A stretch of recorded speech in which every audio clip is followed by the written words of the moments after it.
যেই চাঁদাবাজি আওয়ামী লীগ করত, যেই চাঁদাবাজি ছাত্রলীগ করত, যেই চাঁদাবাজি যুবলীগ করত, এখন আপনারা সেই চাঁদাবাজির হাত হস্তান্তর করে নিজেদের হাতে নিয়েছেন।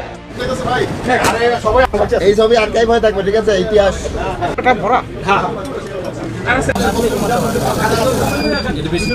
আপনারা জানেন যে আমাদের কিন্তু সবসময় গোয়েন্দা নজরদারি অব্যাহত আছে। এই বাড়িতে আমরা আসলে বিপুল পরিমাণ টাকা আমরা পেয়েছি, আপনারা দেখেছেন। তো এটি অবৈধ। আমাদের এখন অভিযান চলছে, আমরা এখন এক্সামাইন করছি।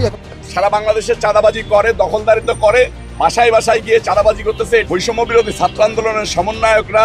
এই বাচ্চা ছেলে পেলের বিরামহীন চাঁদাবাজির জন্য কি এই গণ অভ্যুত্থান এই কুমির বাচ্চা কুমিরগুলোকে দিয়ে মুরগি পাহারা দেওয়ার জন্য দিয়েছেন এবং তারা একটা একটা করে ধরে ধরে মুরগি খাচ্ছে। এবার রেবের অভিযানে বিতর্কিত দল এনসিপি নেতা হান্নান মাসুদের বাড়িতে মিলল ৬ সিন্দুক ভর্তি টাকা। চোখ কপালে উঠল খুদ রেব কর্মকর্তাদের। মেশিন দিয়ে গুনতে লাগলো প্রায় ২ ঘন্টা।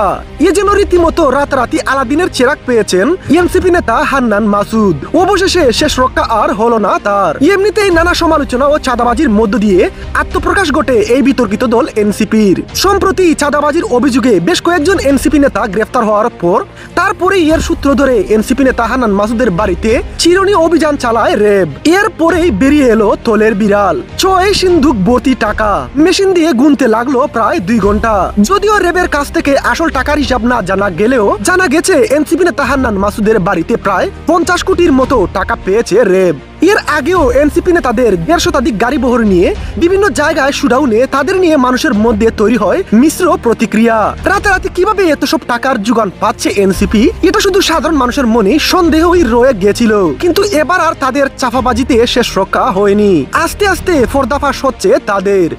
যেই চাঁদাবাজি আওয়ামী লীগ করত, যেই চাঁদাবাজি ছাত্রলীগ করত, যেই চাঁদাবাজি যুবলীগ করত, এখন আপনারা সেই চাঁদাবাজির হাত হস্তান্তর করে নিজেদের হাতে নিয়েছেন।